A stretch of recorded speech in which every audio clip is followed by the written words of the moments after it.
The restaurant was the kind of place where the chandeliers cost more than most people's cars, where the hushed conversations spoke of business deals and family dynasties, where everyone who was anyone came to see and be seen. It was exactly the kind of place where Lily Morgan didn't belong. She stood in the marble-floored entryway, smoothing down her cream blouse and navy skirt, the nicest outfit she owned. Purchased from a thrift store 3 years ago, her long blonde hair, usually pulled back in a practical ponytail, hung loose around her shoulders. She'd tried to look presentable, but standing among women in designer gowns and jewels that caught the candlelight, she felt like a sparrow among peacocks. "Can I help you?" The hostess looked her up and down with barely concealed disdain. "Are you here for a job interview?" "Staff entrance is around back." Lily's cheeks burned. "I'm actually meeting someone. Benjamin Thornton." The hostess's eyebrows rose in surprise. "Mr. Thornton? You're meeting Mr. Thornton?" "Yes, it's a blind date. My friend Rachel set it up. She works at his company." "I see." The hostess's tone made it clear she didn't understand at all. "Right this way." As Lily followed her through the dining room, she felt every eye turn toward her. Women in glittering dresses whispered behind their champagne flutes. Men in expensive suits looked her over and smirked. She heard fragments of conversation that made her want to flee. "What is she wearing?" "Obviously not from our circles." "What is Benjamin thinking?" The hostess led her to a large table, where a group of impeccably dressed people sat, all turning to stare as Lily approached. And there, standing to greet her, was Benjamin Thornton. He was handsome in that cultivated way that came from good genes and better grooming. Dark hair styled perfectly, a sharp jawline, wearing a suit that probably cost more than Lily made in 6 months. But it was his eyes that caught her attention. They were kind, warm, and genuinely welcoming. "Lily?" He extended his hand. "I'm Benjamin. It's wonderful to finally meet you. Rachel has told me so much about you."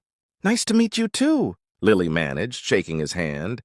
"Let me introduce you to everyone. This is my business partner, Gregory, and his wife, Vanessa. My colleagues, James and Marcus. And these are—" "Friends?" interrupted a woman at the table with sleek, dark hair and a dress that probably cost more than Lily's entire wardrobe. "Close friends. I'm Cassandra." The way she said "close friends," and the possessive way she looked at Benjamin made her meaning clear. Lily's stomach sank.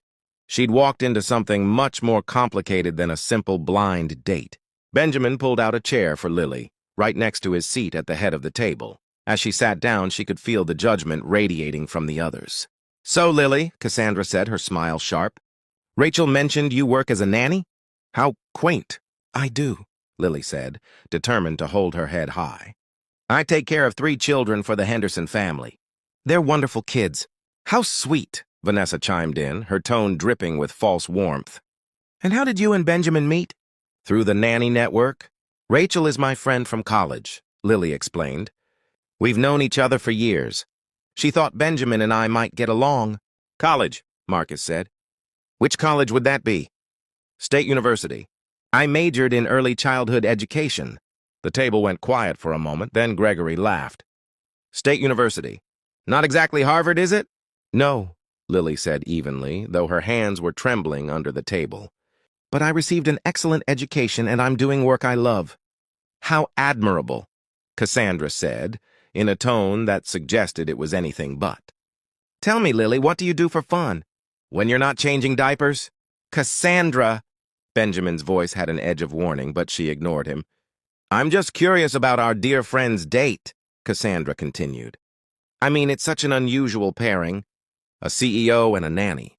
It's like something out of a fairy tale, or a cautionary tale." The table erupted in laughter. Lily felt her face burning, but she refused to give them the satisfaction of seeing her cry. "I read," she said quietly. "I volunteer at the children's library on weekends. I like hiking when I have time. Normal things?" "How delightfully normal," Vanessa said. The word sounded like an insult. Benjamin looked genuinely upset. "I think we should order." "Lily, the menu here is—" "Let me guess," James interrupted. "You've never been somewhere like this before?" "Don't worry, I'm sure Benjamin can explain what everything means. Some of the names are in French." "I can read French, actually," Lily said, her patience wearing thin. "I minored in it." How impressive, Cassandra cooed. A state school education in French. I studied at the Sorbonne myself. Perhaps we should test your skills? That won't be necessary, Benjamin said firmly. Cassandra, I'd appreciate it if... But before he could finish, the restaurant doors opened, and a small figure came running through the dining room, her pink dress flowing behind her, her blonde curls bouncing. Daddy! The little girl, she couldn't have been more than 4 years old, ran straight, past several tables of shocked diners to throw herself at Benjamin. Benjamin's face transformed, all the tension melting away as he scooped her up. Princess! What are you doing here? You're supposed to be with Grandma. Grandma brought me. She said you were having dinner and I could say goodnight. The little girl looked around the table, her eyes landing on Lily. She studied her for a long moment. Then her face broke into a brilliant smile. Before anyone could stop her, she wiggled out of Benjamin's arms and climbed directly onto Lily's chair, wrapping her small arms around Lily's neck. You're her! The little girl exclaimed. You're the nice lady Daddy talks about. The one Auntie Rachel said is really kind to kids. The table went completely silent. Lily, surprised but delighted, instinctively wrapped her arms around the child. Hi there. What's your name? I'm Sophie. Are you Miss Lily? Daddy said he was meeting Miss Lily tonight. He was really nervous about it. He changed his tie 3 times. Sophie, Benjamin said, his face reddening, but he was smiling. That's enough, sweetheart. But Sophie wasn't finished. She turned in Lily's lap to face the table, her small face serious. Daddy told me that Miss Lily takes care of children just like I want to do when I grow up. He said she's really smart and really kind, and that mean people sometimes say mean things to her because she doesn't have lots of money. But that doesn't matter because being kind is more important than being rich. The silence at the table was deafening. Cassandra's face had gone pale, while the others suddenly found their wine glasses fascinating. Sophie continued, oblivious to the tension. Daddy said that some of his friends don't understand. That money isn't what makes people good, and that sometimes people who have lots of money are actually really mean inside. She looked directly at Cassandra. Like Miss Cassandra. Daddy told Grandma that Miss Cassandra is mean and only wants to marry him for his money. Sophie! Benjamin was mortified, but trying not to laugh. You weren't supposed to hear that conversation. I have good ears, Sophie said matter-of-factly. She turned back to Lily. I like you. You're pretty and you smell nice, like cookies. Do you like cookies? I love cookies, Lily said, genuinely charmed by this precocious child. Will you read me a story sometime?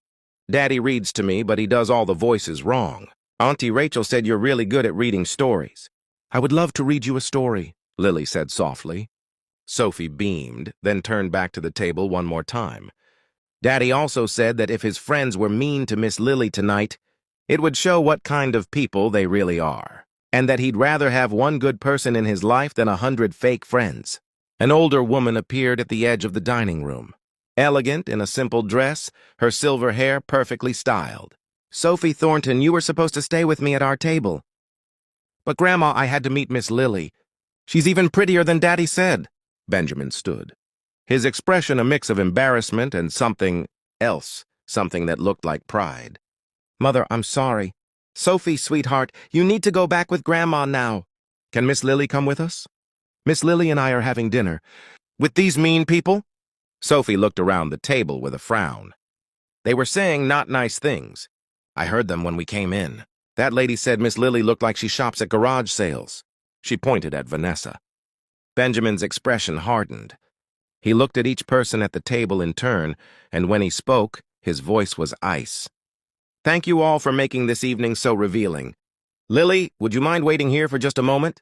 He walked over to his mother, speaking quietly with her while Sophie waved enthusiastically at Lily. When he returned, he extended his hand to Lily.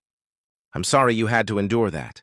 These people are not my friends, as my very astute daughter has pointed out. Would you do me the honor of joining my mother, my daughter, and me at our table? I promise we're much better company. Lily took his hand and stood, ignoring the shocked faces around the table. I'd like that very much. As they walked away, Benjamin paused and turned back to the group. Gregory, consider our business partnership terminated. I'll have my lawyers contact you Monday. Cassandra, please stop calling me. The answer will always be no.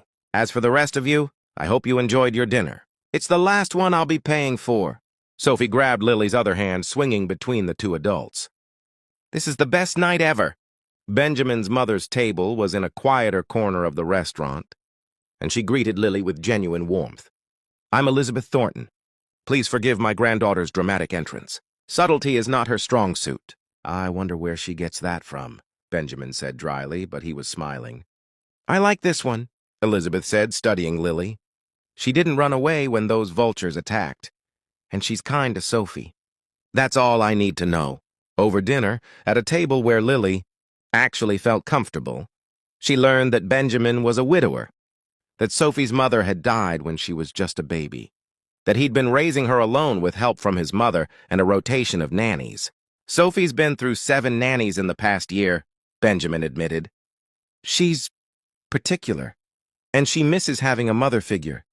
I've tried to date, but the women in my social circle are more interested in my bank account than my daughter. Like Miss Cassandra, Sophie interjected from her booster seat. She told me children should be seen and not heard. I told her she should be not seen and not heard. Sophie, Benjamin said, but he was fighting a smile. She sounds wise, Lily said, grinning at Sophie. Tell me about your work, Elizabeth said. Benjamin mentioned you've been with the same family for 3 years. That's impressive. Most nannies move around frequently. Lily told them about the Henderson children. Emma, who was 6 and loved dinosaurs. Marcus, who was 4 and wanted to be an astronaut. And baby Grace, who was just learning to walk. She talked about teaching them, playing with them, watching them grow. You really love what you do, Benjamin said, watching her animated face. I do. Children are honest and joyful, and they remind you what's important in life. They don't care if you wear designer clothes or went to the right school. They care if you're kind, if you listen to them, if you show up when you say you will. Like Daddy, Sophie announced. Daddy always shows up. He does, Elizabeth agreed, her eyes soft as she looked at her son. He's a good father. Better than his own father ever was, if I'm honest. After dinner, Benjamin insisted on driving Lily home. Sophie came along, chattering the entire way about her favorite books and colors and the butterfly she'd seen in the garden. When they pulled up to Lily's modest apartment building, Benjamin turned to face her. I'm sorry about tonight. About my so-called friends. You deserved better. It's not your fault, Lily said, though your daughter more than made up for it. She's wonderful, Benjamin. She is, isn't she? He glanced back at Sophie, who was half asleep in her car seat. Lily, I know tonight was a disaster, but I'd really like to see you again. Without the audience, without the judgment, just us getting to know each other. I'd like that too, Lily said softly. Really? Even after? Especially after, Lily interrupted. You stood up for me. You chose your daughter's kindness over those people's approval. That tells me everything I need to know about what kind of man you are. Benjamin smiled, and it transformed his whole face. Tomorrow, we could take Sophie to the park. Nothing fancy. Just us and my insightful daughter who ruins all my secrets. I heard that, Sophie mumbled from the back seat. I don't ruin secrets. I tell the truth. See what I'm working with? Benjamin said, but his voice was full of love. Tomorrow sounds perfect, Lily agreed. Over the next few months, Lily, Benjamin, and Sophie became inseparable. They went to parks and museums, had picnics and movie nights. Benjamin met the Henderson children and saw Lily in her element, patient and loving and exactly as wonderful as Rachel had promised. Sophie flourished under Lily's attention, finally having the mother figure she'd been craving. Elizabeth became one of Lily's biggest champions, often inviting her to lunch and telling anyone who would listen that her son had finally found a woman worth his time. 6 months after that disastrous blind date, Benjamin took Lily back to the same restaurant. She'd protested, but he'd insisted. They were seated at a quiet table for 2, and Lily noticed Cassandra and her group across the room, staring with undisguised curiosity. Benjamin took Lily's hand across the table. I wanted to bring you back here because this is where I almost lost you before. I'd even found you. This is where those people tried to make you feel small, and where my incredible daughter showed everyone who you really are. Benjamin. Let me finish, he said gently. Lily Morgan, over the past 6 months, you've shown me what real love looks like. Not the transactional relationships I'd had before. Not the social climbing or the keeping up appearances. Just honest, genuine care for me and for Sophie. You've made us a family. He pulled out a small velvet box and Lily's breath caught. I'm not doing this because I need a mother for Sophie, though she would be thrilled. I'm doing this because I love you, because you're kind and strong and real in a world full of people pretending to be something they're not. Will you marry me? Yes, Lily said, tears streaming down her face. Yes, absolutely, yes. Across the restaurant, Cassandra stood up abruptly and left, her face flushed with anger. But Lily didn't care. She was too busy kissing the man she loved, the man who'd chosen her despite, or perhaps because of, everything that made her different from his usual world. The next day, Sophie ran through Benjamin's house shouting, Miss Lily's going to be my real mommy. I told you she was the one. I told you! You did tell us, Elizabeth agreed, hugging her granddaughter. You were right all along. A year later, Lily stood in Elizabeth's garden, wearing a simple white dress, holding a bouquet of wildflowers. Sophie stood beside her in a pink dress, holding a basket of petals. Ready? Sophie whispered. Ready, Lily confirmed. They walked down the aisle together, Sophie scattering petals with dramatic flair. Lily's eyes locked on Benjamin, who waited with tears in his eyes. Later at the reception, a casual, joyful affair in the garden with actual friends and people who loved them. Sophie climbed onto a chair to make a speech. I just want to say that I was right, she announced to the gathered crowd. When I met Miss Lily, I mean Mommy Lily, at that restaurant, I knew she was special. Because when those mean people were saying mean things, she didn't get mean back. She stayed kind. And Daddy always says that being kind when people are being mean is the hardest and best thing you can do. Sophie paused, looking around the garden. And I also want to say that I'm really glad those mean people were mean, because it made Daddy see that his old friends weren't real friends, and it made him find real love with Mommy Lily. So sometimes mean people help us find good things. But don't tell them that, because they might think they did something good. The crowd erupted in laughter and applause. Benjamin pulled Lily close, kissing her temple. Our daughter is going to run the world someday, he murmured. Our daughter, Lily repeated, loving the sound of those words. I still can't believe this is real. Believe it, Benjamin said. You climbed onto my heart the same way Sophie climbed onto your chair that night, with complete trust and absolute certainty that you belonged there. Your metaphors need work, Lily teased. Good thing I married an educator who can help me improve. As the evening wound down, with Sophie asleep on a blanket under the stars, her new grandparents watching over her, Benjamin and Lily danced slowly in the garden. Do you ever think about that night? Lily asked. About how close we came to not having this? All the time, Benjamin admitted.